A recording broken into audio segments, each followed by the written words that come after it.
ẹ lọ dìbò, ẹ lọ dìbò, ẹ lọ dìbò yìí fún Adeleke. Ibi tẹ́ bá ti rántà àpapọ̀ ni ẹ tẹ̀ ká sí, níbẹ̀ ni ẹ tẹ̀ ká sí, òun ni ẹ tẹ̀ ká fún.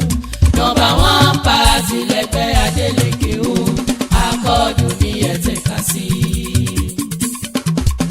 Ẹ lọ dìbò, ẹ lọ dìbò, ẹ lọ dìbò yìí fún Adeleke. Ibi tẹ́ bá ti rántà àpapọ̀ ni ẹ tẹ̀ ká sí, níbẹ̀ ni ẹ tẹ̀ ká sí, òun ni ẹ tẹ̀ ká fún. Nọ́mbà 1 pàtì lẹ́gbẹ́ Adeleke o, Akọ́ọ̀dù ni ẹ tẹ̀ ká sí.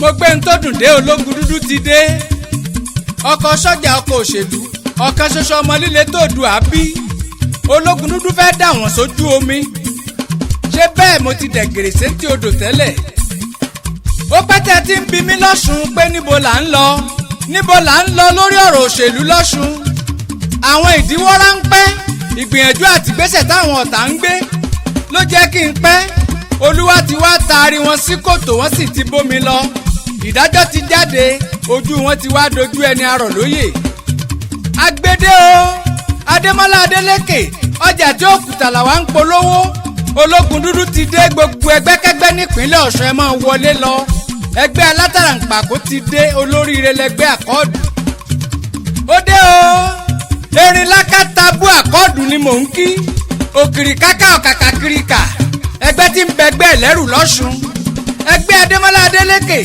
Akọ́ọ̀dù ló lọ́ṣun tewé tàgbà ló ń gbọ́ ìwọ tó o bá mọra rẹ lólóríire nípínlẹ̀ Ọ̀ṣun lọ dìbò fẹ́ gbé Adeleke lọ́jọ́ ìdìbò gbogbogbò lọ́wọ́ ń yọ jorí lọ ọmọ ṣẹ̀rùbà wọn ti lórúkọ nílẹ̀ yìí pẹ́ Ademola ti dé ẹgbẹ́ra ńlẹ̀ dìde APC AAP ADC PDP Labour Party ẹ kíra fún bàbá ẹ forí balẹ̀ fẹ́ gbé Akọ́ọ̀dù bàbá onílé ti dé a kì í bá yínmíyínmí dùn mí àjèjì kì í bá mọ onílẹ̀ dulẹ̀ ẹ̀rẹ̀ bí ẹ ti wá Ademola Adeleke ní gómìnà wa àwa ò mọ lójú bí ojú edé ẹlẹ́nu bí igbá ọṣẹ Ọ̀ṣun ti láwọn ò lè dìbò fáfọ́jú ẹni tó fẹ́ jẹ gómìnà ńlógò deputy governor ńlógò ẹ jẹ́ mọ́ lọ bàbá yín olè tó mú yín wá sọ́ṣun ìgbà tí ń ṣe gómìnà kí ló ṣe ẹ wá tọ́ka síṣẹ́ rẹ̀ tó ṣe láṣeyẹjú kó tó lọ bàbá yín tó mú yín wá ṣe ló da lúrú pọ̀ mọ́ sàpà kó tó sá lọ kúrò nípò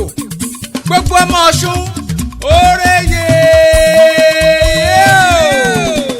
gómìnà yín olódodo Ademola Jackson ló ní í ṣe yín pẹ̀lẹ́ o ẹ kúkú ti mẹgbẹ́ yín Akọ́ọ̀dù lẹgbẹ́ wa nípínlẹ̀ Ọ̀ṣun ẹ dìde kíṣẹ́ rẹ lè tẹ̀síwájú ẹ dìbò fẹ́ gbé Ademola Adeleke lọ́jọ́ ìdìbò ó yá o ẹ dìde ẹ jáde ẹ polongo Ademola Adeleke ẹ jọ̀ọ́ ẹ má lọ fìbò jóná ẹ má lọ dìbò fẹ́gbẹ́ tó ní kí ni wọ́n ń fi bíríìjì ṣe nílé Ifẹ̀ àwọn máa lè olórí burúkú ṣẹ́rú ẹgbẹ́ wọn wá lè déjọba kí wọ́n ṣe ń rere olórí burúkú olòṣì lọ́mọ Ifẹ̀ tó bá nílé Ifẹ̀ ò ní di bíríìjì ní Lágèrè. ẹ lọ dìbò, ẹ lọ dìbò, ẹ lọ dìbò yìí fún Adeleke. Ibi tẹ́ bá ti rántà àpapọ̀ ni ẹ tẹ̀ ká sí, níbẹ̀ ni ẹ tẹ̀ ká sí, òun ni ẹ tẹ̀ ká fún. Nọ́mbà 1 pàtì lẹ́gbẹ́ Adeleke o, Akọ́ọ̀dù ni ẹ tẹ̀ ká sí. gbogbo wọn ni wọ́n ń jó tí wọ́n ń yọ̀ tí wọ́n ń dúpẹ́ lọ́wọ́ Ademola Adeleke fúnṣẹ́ ribiribi tó ṣe ẹ lọ sí Iléṣà ẹ lọ Ìgboro Òṣogbo ẹ lọ Ṣẹ́dẹ ẹ lọ sí Kìrun Àgùnbẹ́ kẹtù wọṣẹ́ Adeleke ń bẹ̀.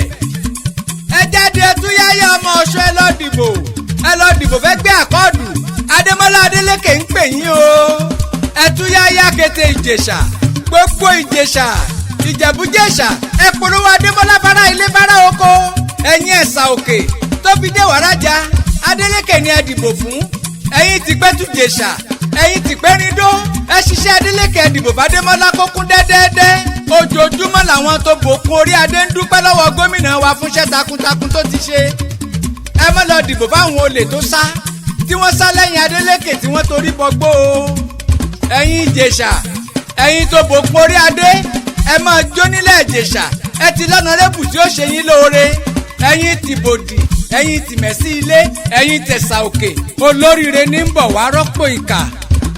ẹ̀yin tìwàrà ẹ má sùn fọnfọn ojúlọ́lá kan fi ń sọ́rí ó tó gẹ́ o ó tó gẹ́ ẹnìkan ṣoṣo láti 24 years sórí ẹ̀yin tó kù kì í dádé ni ẹ̀yin tẹ̀sà òkè kété òjèṣà ṣe là á pààrọ̀ aṣọ tó bá gbó tó ti ya àwọn karambà ní àkúyà àgbàyà ó ti tó kí wọ́n kú níbẹ̀.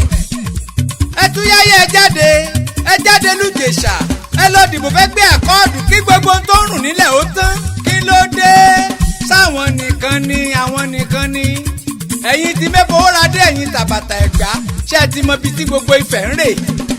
bí wọ́n fẹ́ ò bọ́ ń fẹ́ ò àgùnlá àwọn bí wọ́n kà ò bọ́ ń gbà ò àgùn tẹ̀tẹ̀ Adémọ́lá ó ṣẹlẹ̀ kejì lójú wọn.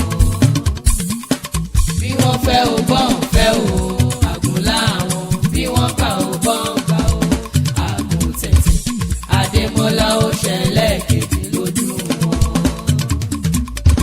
Mọdákẹ́kẹ́ ló la Adeleke Adeleke ló ní Mọdákẹ́kẹ́ o ẹ̀yin ti tòrò alápàtà ọ̀yẹ̀rẹ́ ẹ̀yin tómi funfun ẹ̀yin tọlọ́dẹ ẹ jáde túyáyá kẹ́ dìbò f'Adémọ́lá Adeleke ẹ lọ tẹ̀ka fẹ́ gbé àkọọ́dù ẹ lọ tẹ̀ka fẹ́ gbé Adeleke.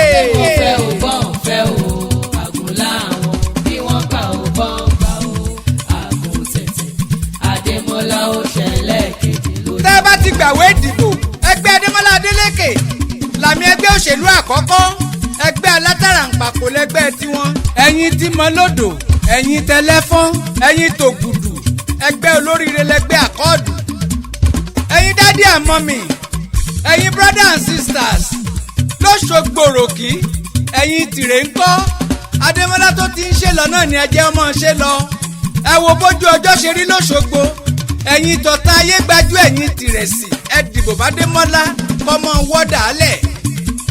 Ológundúdú atọ́nisọ́nà bí iye kan ẹni àbọ̀rọ̀dámọ́lẹ́kùn àríṣe kọ́ńdákọ́ńdá ẹ̀yin tìgbàjọ́ ṣe rọ́wọ́ Adémọ́lá àbẹ́ rọ́wọ́ Adémọ́lá ẹ̀yin tiwa lókùkù ẹ dìbò f'Adémọ́lá Adeleke lọ́jọ́ ìdìbò ẹ̀yin tìlú Ọ̀ṣun ẹ kú iṣẹ́ o ẹ̀yin ti lóbù àdà wákàjáyé ẹ̀yin ti sẹ́kọ́nà ẹ̀yin ti gbọ̀ngàn gbogbo yín la kílà ìkẹ́nìkan àtọ́dẹ́ omu ẹ kú iṣẹ́ takuntakun Adémọ́lá Adeleke ni ẹ dìbò fún ẹgbẹ́ àkọọ́dù ló wà. ẹ̀yin ti lé ogbó ẹkú ọjọ́ mẹ́ta ẹ̀yin ti tẹ́lẹ̀mù Adémọ́lá ní ká kí yín o ẹ̀yin ti lálùpọ̀ sálàáfíà lẹ́wà ṣáájẹ́ ń wá. mo kí gbogbo ọmọ Ìwó Olódò ọba ọmọ atẹ́nigbọ́lá ọmọ atẹ́nigbọ́rẹ́ ẹ kú àmójúbà ọ̀nà tuntun tọ́tẹ́ pẹrẹsẹ ẹ̀yin takiri bọ́tọ̀ ẹ̀yin tìkòyí ṣe rọ́wọ́ Adémọ́lá náà níbẹ̀. Ológundúdú ò lè gbàgbé yín nílùú Àpòmù fúbò tẹ dìbò Adémọ́lá lọ́jọ́ sí gbogbo ará Ìkirè iṣẹ́ dé ọmọ aláṣẹ jẹ ẹjẹ́ mọ̀jẹ́ wọn ó fi jújú bò yín lójú kò síbi tí ń lọ kò lè rọ́kọ̀. ẹ̀yin títa ẹlẹ́wà ẹ kú mọ́ wọn lórí ẹgbẹ́ tí wèrè bá mú lọ́wọ́ ni wọ́n fi ń na wèrè ẹbí wọn pé kí ni wọ́n ń fìgbálẹ̀ ṣe ṣinṣin ni wọ́n fi ń pa. ẹ̀yin tọ̀fà tẹ̀dọ́ ẹ̀yin tòkèlá ẹ sọ fún wọn ibi ìbò ń lọ lọ́ra ìgbómìnà ẹ sọ fún wọn lágbá ẹ sọ fún wọn lọ́rọ̀ òrúwọ̀ pé kí wọ́n ṣọ́ra wọn kí wọ́n má lọ fìbò jóná ẹ wí fún wọn pé gbé àkọọ́dù ní gbogbo wa ń bá lọ ẹ̀yin tèkóǹdè ẹ̀yin tìgbàyè ilé Adémọ́lá là ń rè.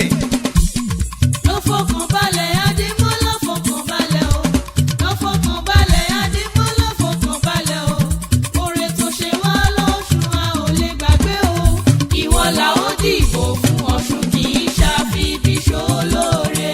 ó tún lé ìwé ṣe ó tún lé ìwòsàn ṣe ó la títí ó dòdà ó tún faná fami ìwọ là ó dìbò fún Ọ̀ṣun kì í ṣàfihàn ṣolóore. Ọ̀ṣun kì í ṣàfihàn ṣolóore o Ọ̀ṣun kì í ṣàfihàn ṣolóore. ó sanwó òṣìṣẹ́ déédéé kò san half salary o Ọ̀ṣun kì í ṣàfihàn ṣolóore. àwọn ọmọ ìpínlẹ̀ Ọ̀ṣun a kì í ṣàfibí sólóore gbogbo ọmọ arákejì títí lọ́sọ̀wọ̀ ẹ̀nà ìjẹ̀ṣà ẹ túyáyé ẹ jáde ẹ dìbò f'Adémọ́lá ẹ dẹ̀mọ̀ kó àrógùn onídìí ká máa pariwo fún wọn orígbó méjèèjì onídìí àròyé wọn gba t'Adeleke lójú àmì. mo ti ṣàlàyé mo ti pariwo mo ti fi ṣe Adeleke kẹ́wì lọ́pọ̀lọpọ̀ ìgbà ṣáájú mo wà l'Amẹ́ríkà mo gbúròó ẹ̀ mo sì fi kọrin. mo dé London mo ṣe rẹ́kọ̀dù f'Adémọ́lá mo polówó rẹ̀ lọ́pọ̀ ìgbà. orígun mẹ́rẹ̀ẹ̀rin Ọ̀ṣun ní gómìnà Ademola Adeleke náwó àánú dé. bí tí ń ṣe náà ní ṣe títì ó ṣiṣẹ́ nílé ó ṣe nígboro ó ṣiṣẹ́ títí dórí kodoko ó ṣètò ẹ̀yáwó fáwọn òṣìṣẹ́ ó ṣe bẹbẹ náà léjìgbò. Arẹ́gbẹ́ṣọlá jẹ́wọ́ Abdulrauf ó jẹ gbèsè kó tó lọ.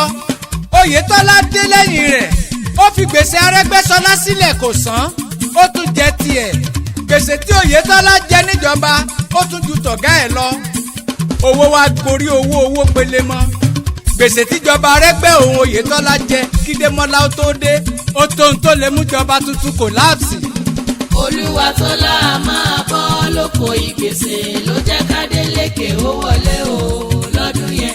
Adémọ́lá di gómìnà tán o ó san gbogbo gbèsè ó tún bá wa kówó jọ. àwọn tó rán wa lóko gbèsè wọ́n tún kóra jọ wọ́n fẹ́ wá jọba.